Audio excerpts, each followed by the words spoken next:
Good evening, everybody. Is it this mic down here? How's everybody tonight? Happy?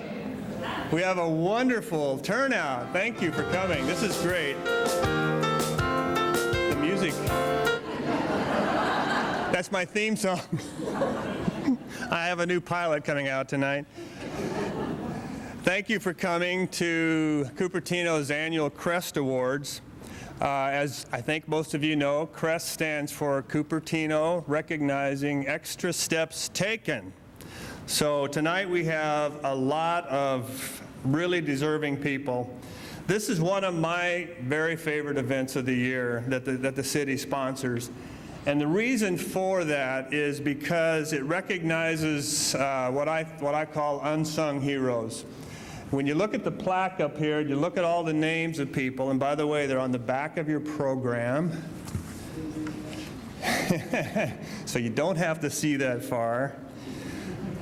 You'll see a few famous names on there, but there's a lot of people that people just don't know that much about.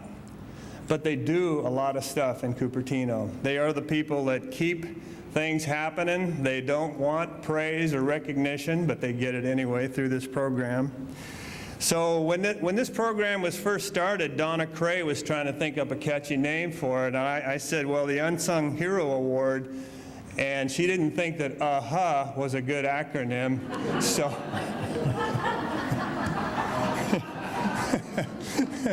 so I don't get it, but we went with CREST, and I think that's turned out to be a good choice.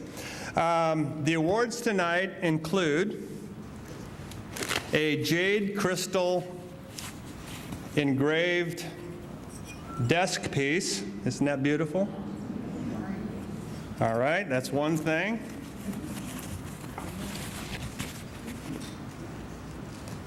There's also the permanent plaque. And after this year, we'll start the second CREST Awards plaque. This is the last year for this one. And it'll be mounted in the lobby of the Quinlan Center.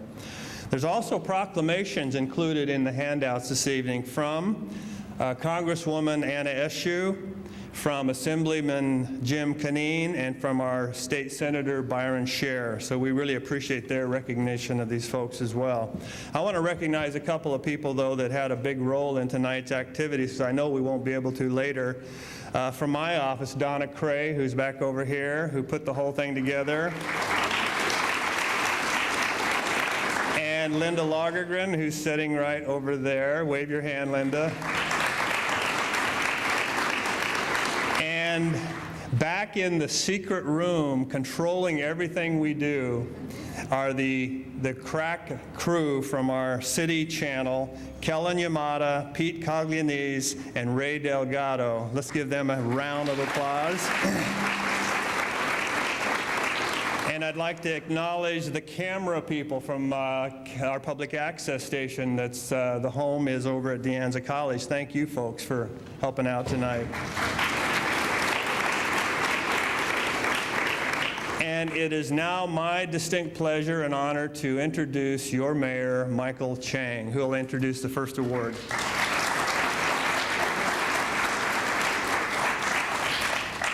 Good evening, everyone. Just following what city manager said, this is also indeed a very special evening also for the city council. I think this is one of the events, one of the most worthwhile and enjoyable events in our work in City Council. And it's such an important event because we get to recognize people that have been very special to us in our communities. These unsung heroes, as you might call them, people who take extra steps, important people that we really want to have a chance so that they become sung heroes now, that people should know about it. It's true. You want to let people know because it says something about what we value and who we value here in Cupertino. And as a community, it says that we value folks who give unselfishly to other people to help bring worth to our community, extra service to our community. And these folks, some of these folks have been doing this for so many years, 20 years or more, and it's just amazing just to look at the kind of activities that they have been involved in. So it is a pleasure and an honor to be able to give out these awards and to recognize these individuals tonight. And I will lead off with the first person, and the person is Sharon Blaine, and let's watch a video on Sharon.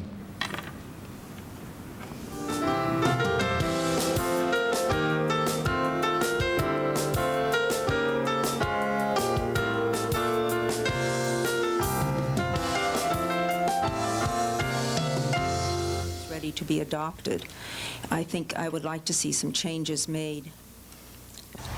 I think that people who do not stand up and take a position, who do not try to bring change about or to improve things, are really doing themselves a disfavor as well as the community. Never one to sit idly by, Sharon Blaine has built a respected and solid reputation for standing up and taking positions in the community. Beginning in the early 70s as a community activist, Sharon helped pave a distinct direction and identity for Cupertino. She used her considerable energy to forge policies in the areas of affordable housing, open space, and historical preservation, and became an advocate for people with disabilities. As her interest in local politics grew, Sharon served on several city boards and committees and eventually was appointed to the Cupertino Planning Commission. Some of the positions she took while serving on these committees and boards were controversial, but Sharon has never let an opposing point of view get to her personally. I think that I have respect for other people's positions and other people's views, and I never put this on a personal basis. So I do not hold grudges. I don't have, they're not personal things. They're issues. Once they have been decided, we move on to the next issue and try to make the best of whatever has been decided. Sometimes things work out well, the way I would like to have them, and sometimes they don't. But so we go on. A gifted organizer, Sharon has coordinated many events for the Cupertino Historical Society, where she currently serves as vice president. I feel that a community is more than homes and businesses. There's a lot more that goes into making the culture of a community, that we have to appreciate what has come before, and that's why I'm interested in the historical aspects of Cupertino. It's important to know where we've come from, and it's important to help us see where we want to go. This consummate organizer also has used her skill to draw together her Riverside Drive St. Andrews Avenue neighbors in a model earthquake preparedness program. The neighbors had all been very concerned because there had been other earthquakes around in other parts of the, well, in the other parts of the country, in Los Angeles in particular. And then when the Kobe earthquake happened, we were already talking about it, and so everybody really was interested in doing something. So I had a very positive reaction from the neighbors. And I'd say 75% of the neighborhood is actively involved when we do our drills and have meetings. Sharon's commitment to her community is as strong today as it was 30 years ago when she arrived here. If she has one piece of advice for a newcomer, it's to get involved, and then to stay involved. I'm persistent, and I come back. And I think that's the difference between often a successful program, is that you must keep at it. You don't just try once and then let it go if it's not going well, or if something's not happening that needs to happen. I come back.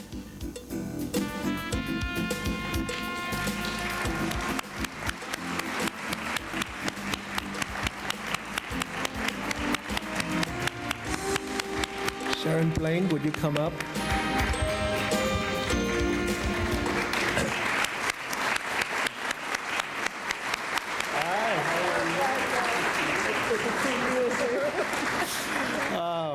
I met Sharon when she was organizing this banquet for the Cupertino Historical Society last year. With that was the banquet for the exhibition on Chinese American history locally. And I was going, who is this woman? She is so energetic. And so I am going to take the opportunity and mention a few other things about Sharon. And some of these are little things that you may or may not know. These are friends here. Sharon met her husband, Dick, when she was only, this is important, 8 years old. Persistence. This is for her persistence. And in their teens, they met again through mutual friends and have been together ever since. Okay, I met my wife in junior high school, but now I've actually met my match here, and Sharon, and my hats off to both you and Dick. And Dick also, it runs in the family apparently. Not only is Sharon an outstanding volunteer, but Dick is also, and he had already been awarded the CREST Award before. So it's folks like you and Dick in our community that makes it so special. So on behalf of our community, for all that you have done, from organizing emergency preparedness to helping with people with disabilities, to your interest in history, in the schools, in diversity, I want to truly and sincerely thank you, Sharon. Thank you. I took out the award so that people have a chance to look at it. It's a very beautiful piece of glass crystal. City of Cupertino, 1998 CREST Award, presented to Sharon Blaine. Thank you. Thanks, Michael. Don't go, more goodies. And here we have the proclamations and recognitions from our various national and state legislatures. Thank you very much. Thanks, Michael. Thank you.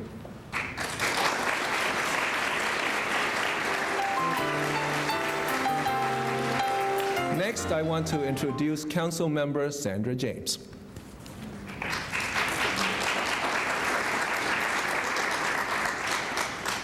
I am very honored tonight to introduce our next CREST Award winner.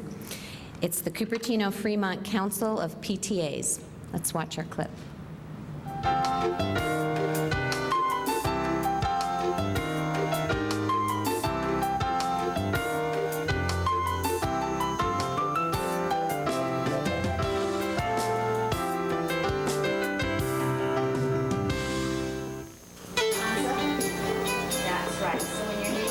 Educational excellence is among the very best of Silicon Valley commodities.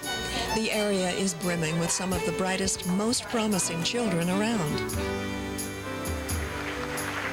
For the past 41 years, the Cupertino-Fremont Council of PTAs has been brimming with some of the brightest, most committed parents and educators.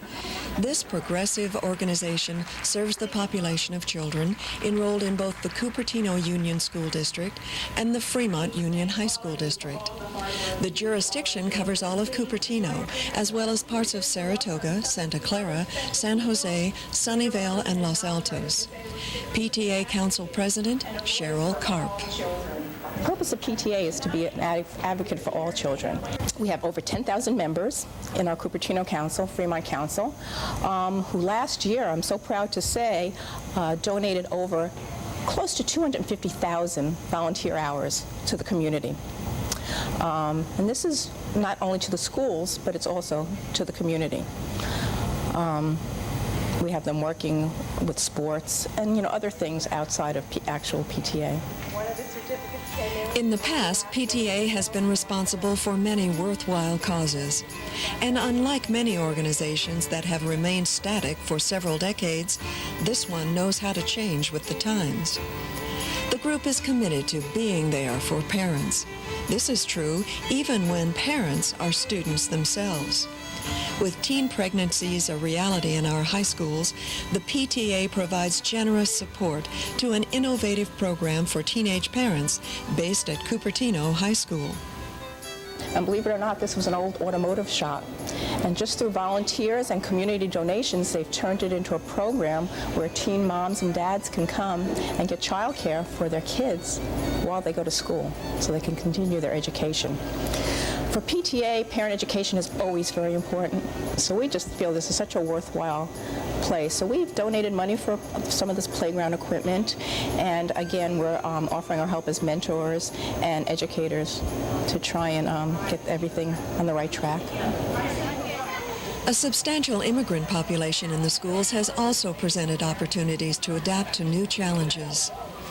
Lately, our population has become much more diverse, and the population needs to be educated in different ways.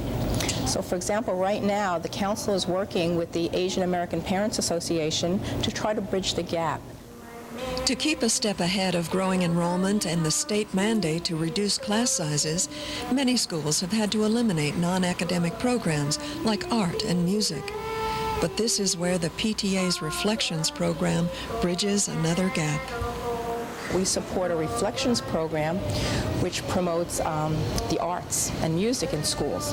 And children get a theme, and they either do works of art or photography or musical compositions and go through a level of judging. And this year we have a student going to the state. In fact, they'll be at the state convention this month in May, performing their musical composition. They do their own work. They write their own music and sing their own songs and perform. And she's going on to the national also. So we feel it's very, very important to promote the arts in the district. Backed by the commitment and energy of its 10,000 members, it's no wonder that the PTA Council can accomplish so much. The members of my council wear very many hats. It's very rare to find a person who is just sitting on the council board. They are usually on the council in some capacity. We have vice presidents in charge of education, in charge of our HSA dinner, in charge of student welfare. Usually they're involved at the unit level also. They're a president of an elementary school, or they're doing some job on an elementary school board. They're also involved in the district level, which is the next level up from the council. I don't know how some of these women do it. They just juggle their schedules, and you just have to give so much credit. And I look around that table, like I said at that meeting the other night, and I am totally amazed at what they can accomplish and what they do. They really are wonderful. I have a wonderful board.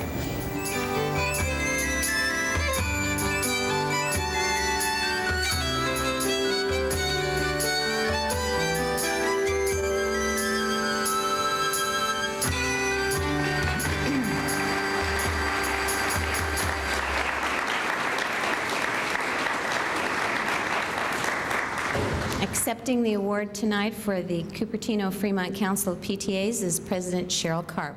Would you come up, Cheryl?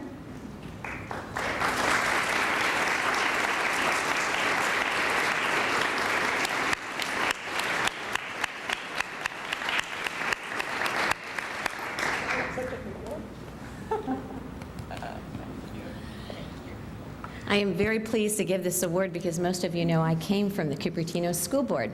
I was on that board for 8 years, so Cheryl and I have worked together for a very long time, as I have worked with most of the PTA people. You know, this community is very, very much identified with our quality of education. We have an internationally recognized school district, and we have a nationally recognized community college district also. Education is a very important part of what makes Cupertino the city that it is, and nothing could be done in our education system without our volunteer forces. So PTA is critically important to the role that education plays, not only in the lives of children, which is probably one of the most meaningful things that you can do with your life, but in the lives of all the rest of us that live in this community. The PTA, the people in PTA serve on budget advisory committees. They help with all the community agencies that are in our city and in our surrounding communities. They are people who are very, very knowledgeable about education, extremely challenging sometimes to this in education because they really keep after us, but they are very interested in working together, not apart or against, and you don't always see that, as a matter of fact, in all communities. So most of what happens in education in this community is a direct combination of all of us working together, and in particular all of the thousands of people in PTA that work on bond elections such as the one that just passed. Cheryl and I worked together on Measure A years ago, and all the other kinds of activities that you see within a community. This is a very big part of it, and we are very pleased as a city to honor the PTA, all the work that they do, and all the various people that contribute to that. Thank you so Let me much. give you these. And take these back with all of our very, Okay, very I best will. wishes. Thank you so much, Sandra. Bye, Cheryl.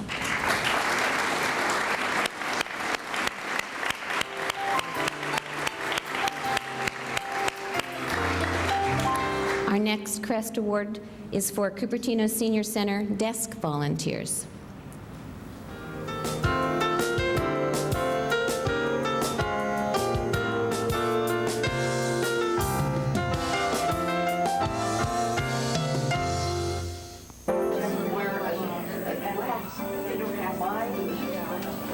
There's a real helpful bunch of friendly folks at the Cupertino Senior Center, sporting smiles and knowing just what a newcomer needs to feel at home.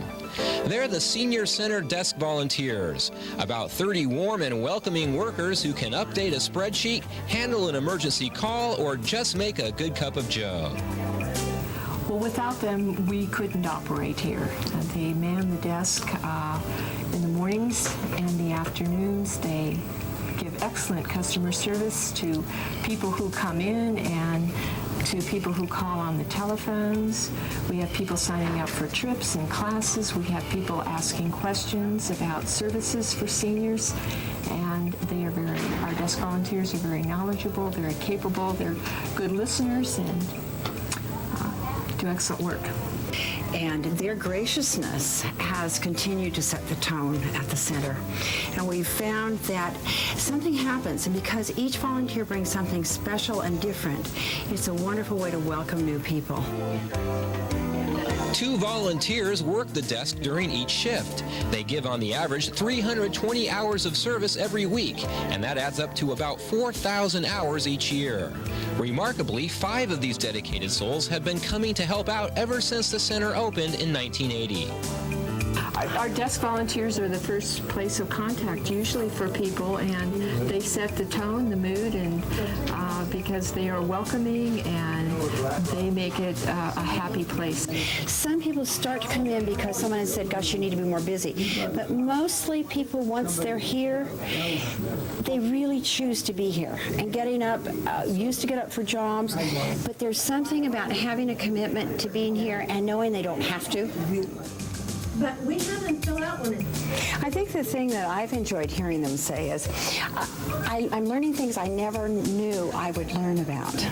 And we've always felt that if it's reciprocal, that the giving and the getting both are happening, that's how we have wonderful volunteers. So no one feels they just give or just get. And when people discover they can do something they never thought they could do, whether it's a computer or mastering another skill, I think it overflows to other parts of their life, and they find that if they can do it here, they can do it other places. And sometimes when people are set back, and sometimes when there's a death in the family or a loss of a job or someone stops driving, kind of sets people back. And sometimes we're the ground for people getting back and then growing beyond where they thought they might. And so sometimes it's a counter to depression even. And when people are helping other people, it really brings smiles to people's lives. On a normal day, the well-operated senior center appears to be bursting at the seams. Hundreds of people coming in and out, the phones are ringing, and questions and answers are flying back and forth. But the desk volunteers maintain cool, patient demeanors. Even something as daunting as the major expansion project planned for next year should be a piece of cake for them. they will probably be the most critical element for keeping our program happy in the transition time, because it will be their ability to transmit the changes, to help people accommodate to different rooms, to help people understand why we're doing what we're doing. They are really going to be our messengers, and I see them playing really the most critical role. They are all people. You know, people who enjoy working with people, helping people. They enjoy being active and learning new skills, and appreciate that.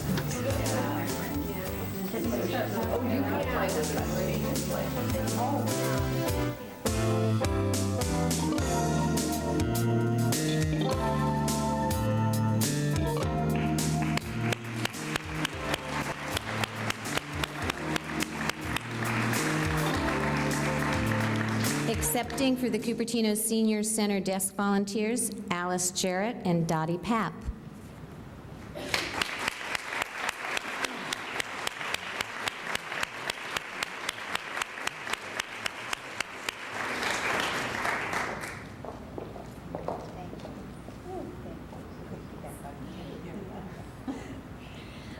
I'm especially pleased to present this award tonight. I became active at the Senior Center as a Parks and Recreation Commissioner, and now sit on the committee which is looking at the renovation and enlargement of the Senior Center. And as we have visited senior centers in other communities, one of the things that comes up frequently, and not only frequently, but everyone, is how important the front desk is.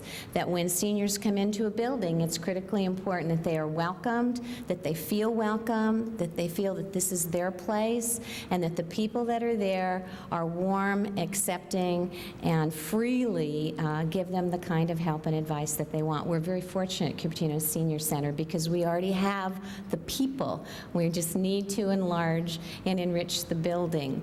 And average day there, the desk volunteers service 300 people, and many of these people have serious questions or concerns. Some of them are there because it may be the only friendly face or where they get all of their socialization. It's very important that the people that greet them and answer their questions and spend time with them, they can identify with. Now, I've worked with volunteers a lot in my life, and they're a little different than paid employees. Volunteers can walk out on you at any time. So you have to be sure that you have the kind of people that are really willing to stick with you during stressful times as well as good times, and that really, really are part of your program.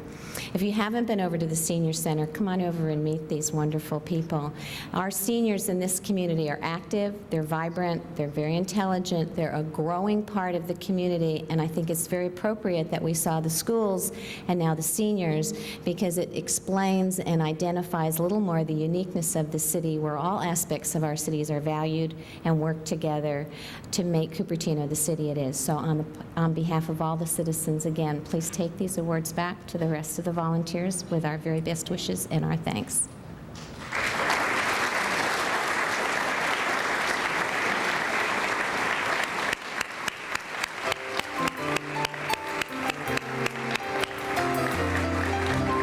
And now I'd like to introduce Councilmember Don Burnett.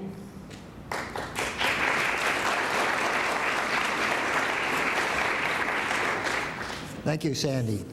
And our next award winner is the remarkable Vera Ketchum.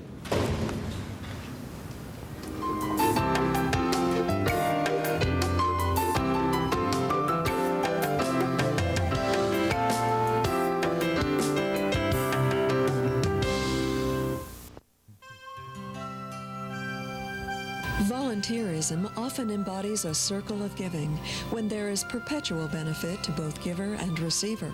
Case in point, Vera Ketchum, an 11-year veteran volunteer with Cupertino Community Services and its food cupboard program.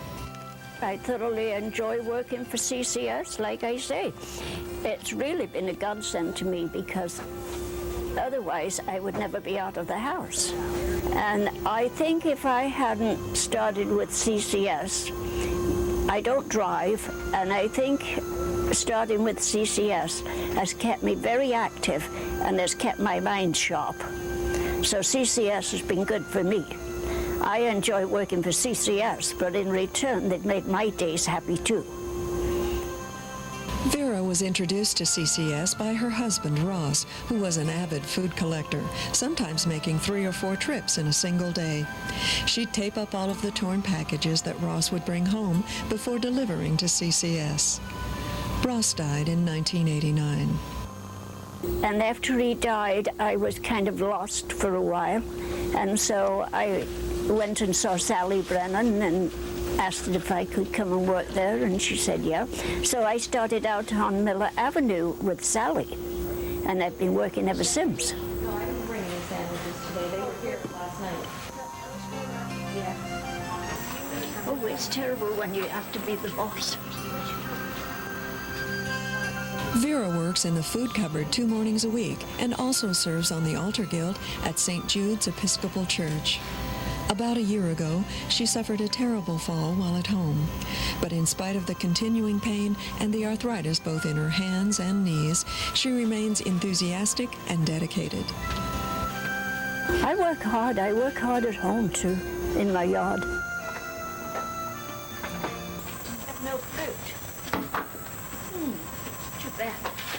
When I come in first thing in the morning, which is around 8 o'clock, I check anything that's left over from yesterday, such as rolls, and then I start, if bread comes in early, I do the shelves. I pack bread in plastic bags and put it on the shelf. And vegetables, produce comes in. We don't have too much this morning, unfortunately. And then when we're through and all the shelves are done, by 10 o'clock, clients come in, and then I usually wait on clients for food. Vera doesn't have to wait long. Last year, CCS dispersed more than 80,000 pounds of food to its neighbors in need. And Vera is proof positive of CCS's motto, people helping people. Well, I'm a person that likes to work with people. And it's a gratifying thing when you can wait on people and you make their day a little brighter. And that's what a volunteer is all about, I think. And I think Cupertino is wonderful as regards to helping people.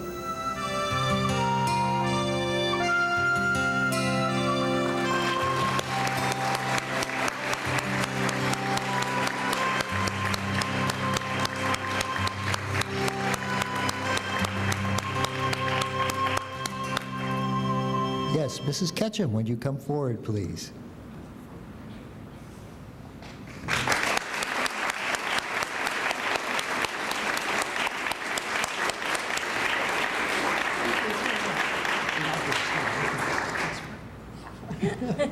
Thanks very much. Mrs. Ketchum was born in England, near Liverpool, and lived her first 24 years in England before she came to this country.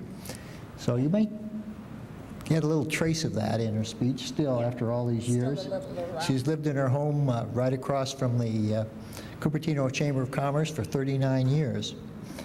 And here tonight with her are her granddaughter Sharon and Shannon's husband Ron. Come to celebrate with her this wonderful occasion. When she gets home, she'll meet her poodle at the door, Oliver. I think it's absolutely wonderful. Do you mind if I tell people your age? No, 87. 87 years old.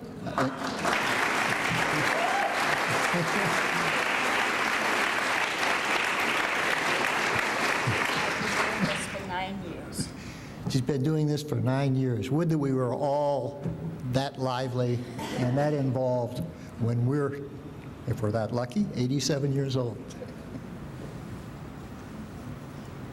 Thank you There's very your award. much. Thanks very much.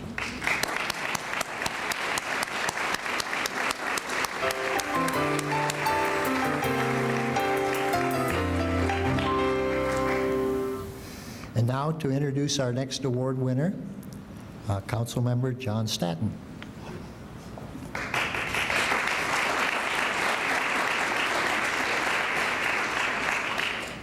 Good evening. Cupertino has a very successful foreign policy that not many of you may know about, but in large part it's due to the very great work of both Trish and Virgil Klein, who for the last many years have been working on behalf of our sister city committee relationship with Toyokawa, Japan. And now I'd like to tell you a little bit about Trish and Virgil.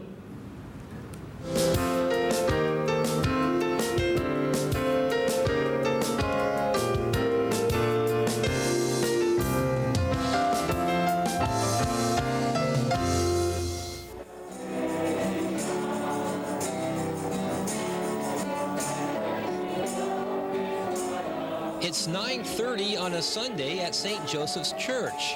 Trish Klein is singing in the choir just as she's done every Sunday for the past 12 years. And by her side is husband Virgil. Cupertino became the couple's home in 1973, and the Kleins immediately made the city their home base for volunteer activities. Church, school, and community, they give unselfishly to all.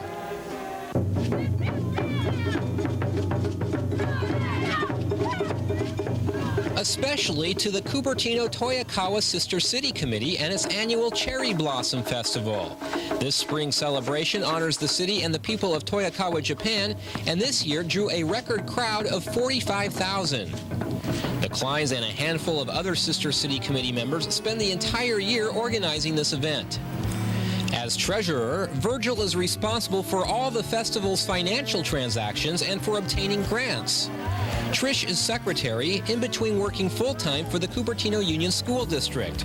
She spends hours on the festival, contacting benefactors, creating the program, and supervising. We've been working with the program 10 years. We got involved when we saw in the Cupertino scene they wanted a host family for some of the Japanese, the Toyokawa Japanese visitors that are coming. And so we thought, that sounded like it'd be a fun thing to do. And we got involved and been with it ever since. So it's wonderful. We really enjoy it and have some wonderful friendships. When student delegations arrive from Toyokawa, Virgil chaperones sightseeing trips to local businesses, schools, shops, restaurants, and to City Hall. Typically, the students are here maybe as short as 4 days. I mean, it's like they've been lifetime friends. It's been very, very rewarding. It seems like it's almost easier to make friends through hosting than it is for getting to know people locally. Yeah, as a matter of fact, at Christmas time, I believe I send 25 Christmas cards to Japanese friends that they send cards to us, and we write during the year, and sometimes we call each other too. So it's a continuing friendship. This year, the city celebrates its 20th anniversary as a sister city with Toyokawa. 5 years ago, the Kleins visited Toyokawa to help celebrate the 15th anniversary, and they received a warm welcome.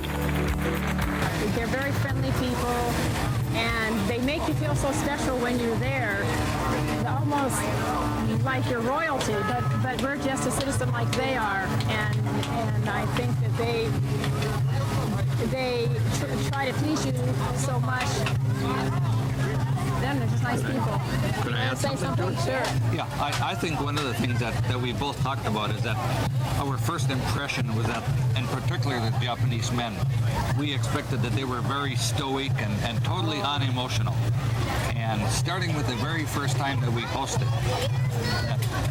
time to leave, tears running down their cheeks, and we've experienced this with virtually every visit. And tears running down our cheeks too, because we get such a special friendship with them. Friendships are important to this special couple. And like true friends, Trish and Virgil are always there when the community needs a helping hand.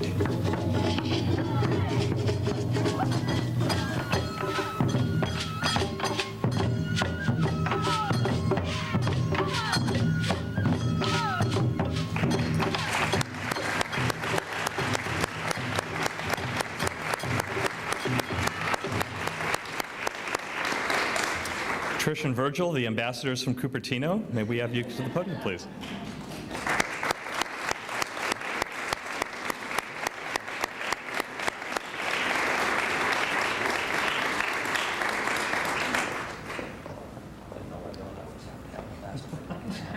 Congratulations, both of you.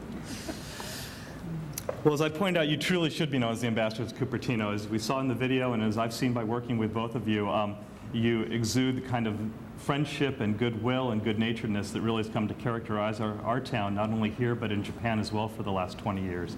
And for that reason tonight, we really do want to thank and honor both of you for your really tireless efforts on behalf of the Sister City Committee.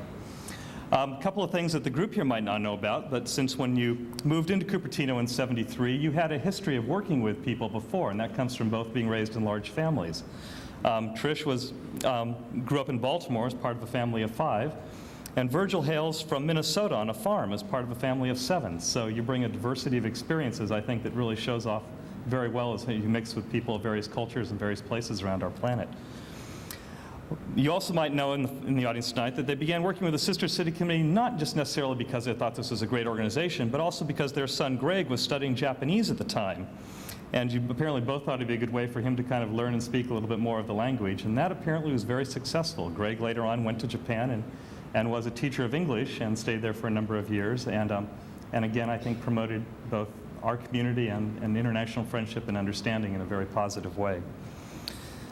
Through it all this, you've helped our celebration of local international friendship grow and prosper. The Cherry Blossom Festival drew a crowd of approximately 45,000 people this year, which was outstanding.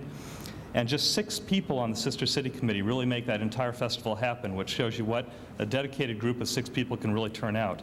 It's a hard-working group that sustained this 20-year-old program. And really tonight, our thanks go to that group and to our 2 ambassadors, both Trish and Virgil. Thank you very much.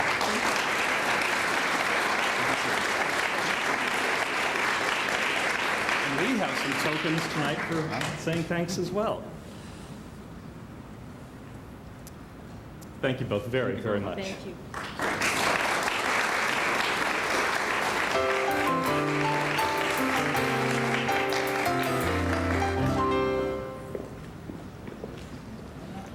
John was going to say, the next speaker is, this is John's first year of training. We take exceptional, steady. Our next recipient, Mr. Otto Pleis.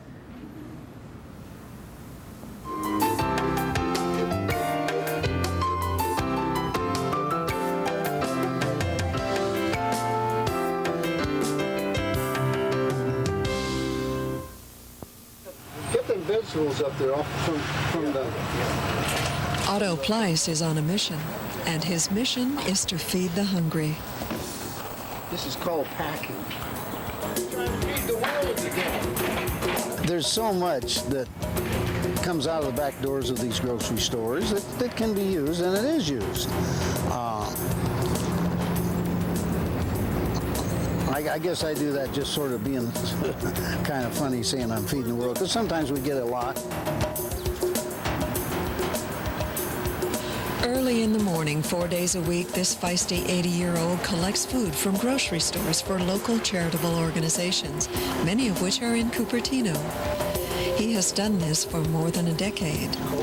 As destiny would have it, Otto's experiences as a child during the Great Depression gave him a profound sense of commitment for the work that he does today. Yeah, and so I do this because I was hungry at one time.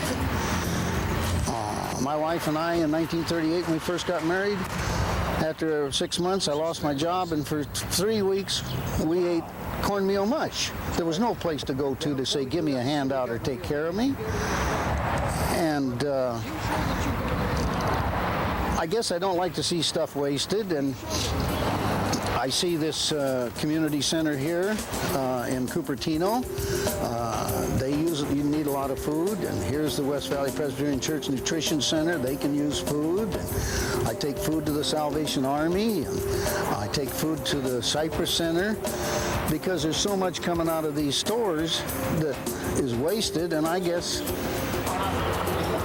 I hate to just see it go to waste, and so that's how come I do it. Besides, it keeps me busy. Collecting food isn't Otto's only passion. His friends warn against debating politics with him. Barbara Boxer and Clinton and them on a thing. But his interest in California law actually rescued the food program.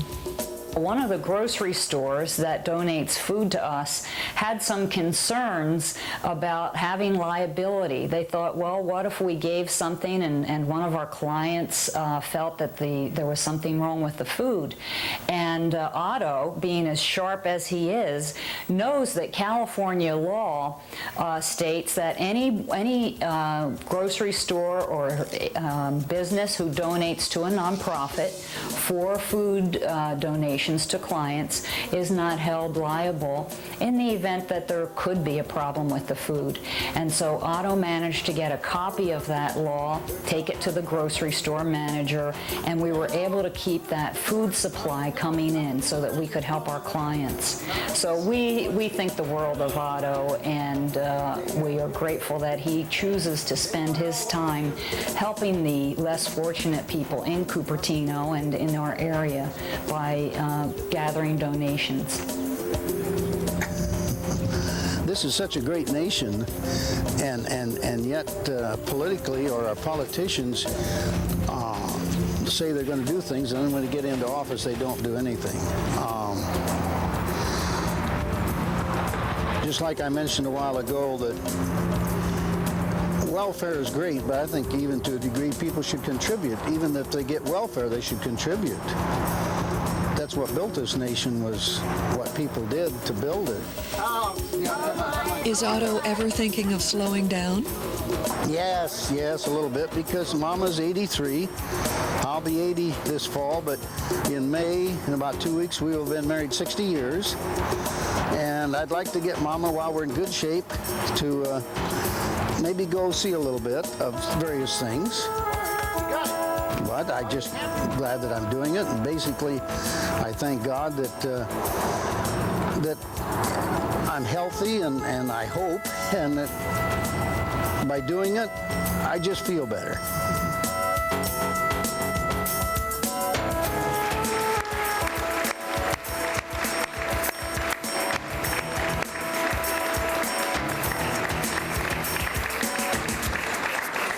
The politician would like Mr. Otto Pleis. Come on up.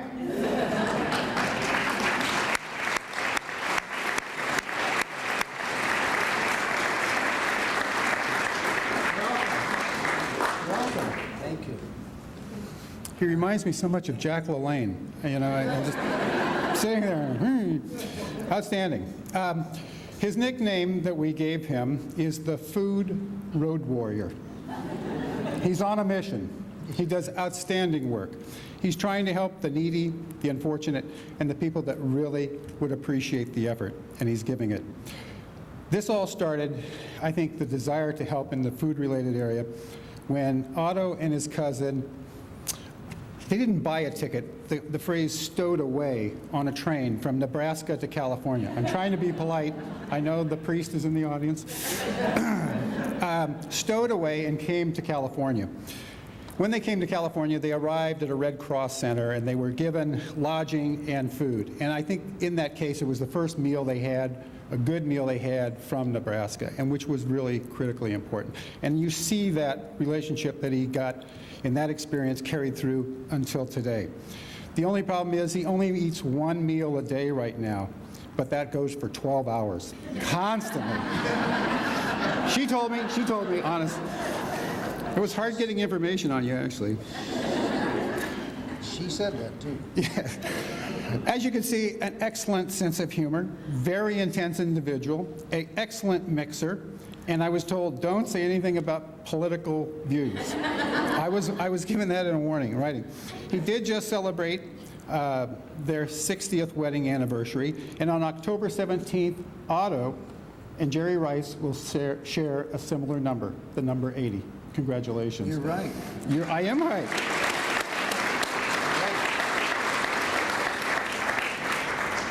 To typify Otto's experience, he said, when presented with the idea of accepting this award, that there were so many other deserving people. And I say you're wrong. You had the list. A very generous, devoted person that truly cares for others in the community. I give you Otto Pleis.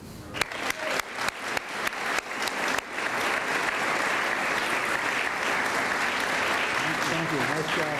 Outstanding.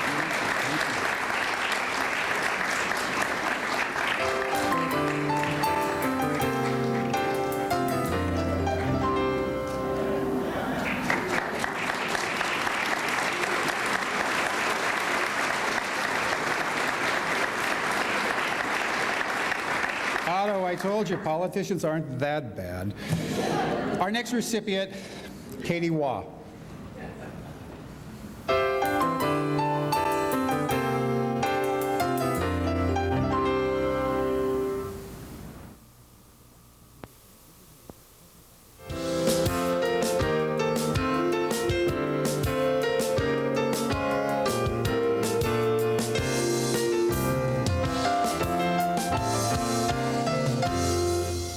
So don't worry, they're just making a video. When we first moved to here, we were coming in from Utah. My children were in elementary school. I looked for something to keep me busy, and to follow their hours and time off. I got hooked on school nursing. I think it's a great deal of fun. I get to enjoy well children most of the time, and adults and staff, and I get to work with amazingly marvelous people. And I'm not around sick people all the time, but I'm helping people understand the medical aspects and the health aspects and the education aspects, both of which I think are very important. And it's been a blending of many of my interests. She's that winning combination of experience, knowledge, and warmth all rolled into one outstanding talent. Katie Waugh is one of only 4 full-time equivalent nurses serving 15,000 students in the Cupertino Union School District. A dedicated health professional, she is generous in sharing her time and her knowledge, believing that everyone should feel comfortable handling medical emergencies. I enjoy making sure people understand, and I don't care what level of education they have. It doesn't make any difference. I want to make sure they understand what to do in an emergency. Without a nurse stationed on every school site, Katie makes sure that bus drivers, secretaries, principals, and teachers all have first aid training. We also want them to deal with children that fall on the playground. What do you do if we have a diabetic who has a low blood sugar emergency, or a child that collapses on after running laps at school? For whatever reason, you have to be able to take care of these emergencies and feel competent. And by teaching first aid to the staff, we feel that they gain a measure of confidence to render first aid and then call for help, which is what you're supposed to do.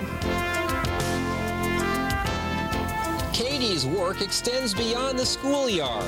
On her own time, she goes out into the community to teach first aid and CPR classes to reassure people that they can help others in need of medical attention. In fact, we just did one in March for about 25 people at the senior center. And that's a Saturday morning, and it's a lot of fun for us. I think I learn as much from the people that I'm teaching as they gain from me. Again, it's the understanding, the confirmation that what you know is okay, that what you do is all right. Just the confirmation that you're doing first aid the right way is really great to see. Katie works long hours for the school district, putting in extra time coordinating special student services such as AIDS education, drug prevention, and child abuse counseling. She volunteers tirelessly for professional nursing associations and takes classes herself to stay on top of the ever-changing field of medicine. Perhaps her biggest challenge is finding enough time for it all. Oh, I don't know. I try to balance it as best I can. Sometimes it's more work, and sometimes it's more play. It really depends. When we take time off, my husband and I enjoy snow skiing, and we do that with our children, and that's a relief from what we do around us. And I like to read. I love to garden, and that's how I take my time off. I would like to present Katie Waugh.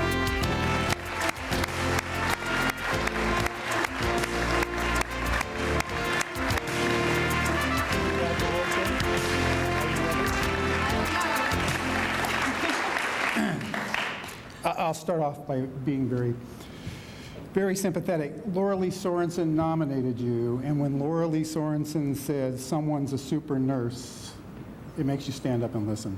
And that's, I can't think of a higher compliment coming from any individual that I've known. And she was the one that started the ball rolling. The tendencies that we see are overwork, not just work, not the 8 hours a day, it's overwork. Just keep going and going and going. There's never enough time in the day. Your definitions on the word stress, you say don't worry about stress because we realize it's dessert spelled backwards. It's a different slant. The one thing that I don't understand trying to do the research is that you're in charge of the sex education classes in K through 8, I guess. That's for the parents. And I didn't understand if you're doing sex education for the parents and you're already in a grammar school, I'm missing something. I'm really missing something. That's true, I'm not exaggerating. The problems that the city has had in relation to Katie are kind of mild. Her neighbor, our chairperson for the Planning Commission, Donna Austin, and you both had twins. So the city was very concerned there might be a contaminant in the water or something like that, but all of a sudden, why would this one group, twins? We have eyes on you. In the 1989 earthquake, instead of sitting around in deep despair, our first recipient of this evening, Sharon, Blaine, and you chaired kind of a party. Kind of a party, and it's the priorities, we're setting the priorities straight. They were always a positive attitude, trying to look for the best in an issue. That's Katie Waugh. You had an emergency one time, and this is really going to be stretching it, so this will be new information to you. You broke your thumb. Remember when you broke your thumb and you didn't have use of your hand? And you had asked your husband to take over some of the duties around the house that you couldn't perform. And one of them was cooking. So he sat down and he started cooking dinner, and he came up with a lovely meatloaf and apple pie, and so tactfully you said during the course of the dinner, could you please tell me which one I'm eating now? Very diplomatic. Very diplomatic. A nurse's skill. On May 20th, you become the president of the Santa Clara County School Nurses Association. I would like to congratulate you for that. I'd like to present a super mom and a super nurse, Katie Waugh.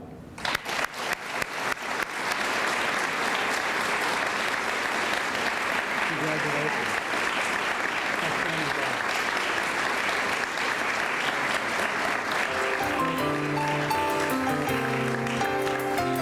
Okay, John, watch this. I'd like to return this to Mayor Michael Chang.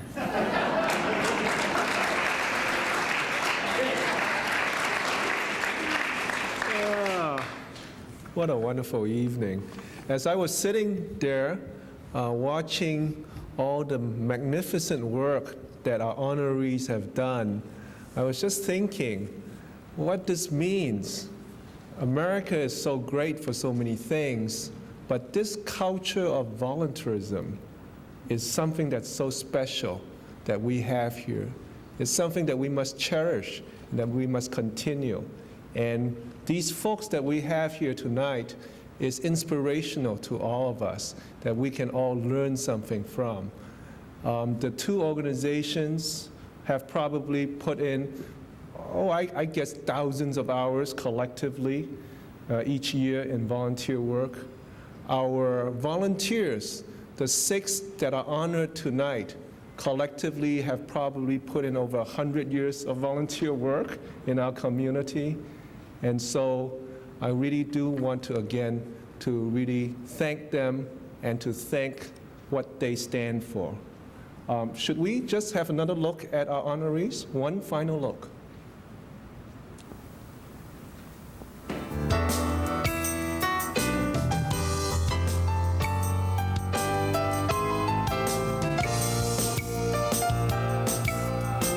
And now, here once again are your 1998 CREST recipients. Katie Waugh. People are afraid of blood. They're afraid of doing something wrong, of hurting someone. And what I want to be sure of is that they aren't afraid. Otto Pleis. I need a truck, you know that? You know I wore out a truck. I wore out a van. I bought my Jeep. I'm thinking about ready to wear it out.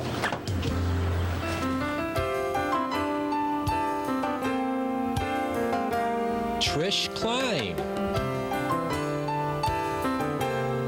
and Virgil Klein.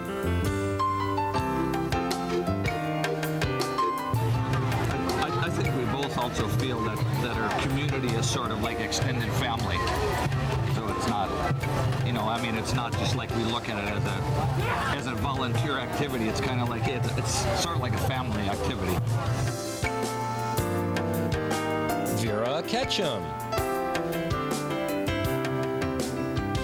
If you sit in a chair all day and watch TV, that doesn't do you any good. Vera is my role model. When I'm, shall I say it, 87 years old, I want to be able to be helping out in the community and contributing my time and my effort and my love the way that Vera Ketchum does. Cupertino Senior Center desk volunteers. I'm very proud that the desk volunteers that they've won this award. It's really very special. I think it speaks well for the community because we draw such wonderful volunteers with such varied backgrounds and different gifts. So we're truly blessed. Yes. Cupertino-Fremont Council of PTAs. Every child is alike, and every child deserves the same education. There's no reason why everybody can't come together and work together as one group. The PTA is for everyone, and everyone should benefit from what we do. And Sharon Blaine. The only thing that I would like to do is to encourage the citizens of Cupertino to become involved in whatever way they can, to bring their expertise, to bring their desires to the city and step in and help. And there's a lot of ways they can help. Those who have more time can put more time in. I would like to urge everyone in the community to get involved. Thank you for your outstanding volunteer. Let's give our honorees another round of hearty applause.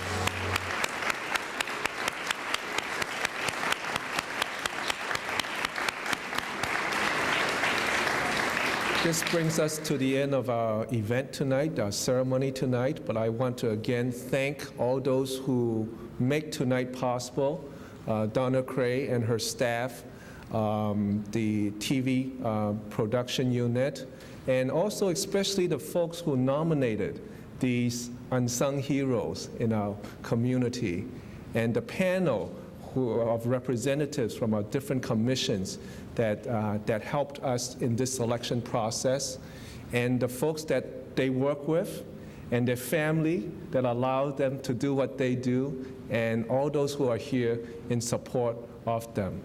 Thank you again, and would you please join me outside in the lobby for some refreshments? Thank you.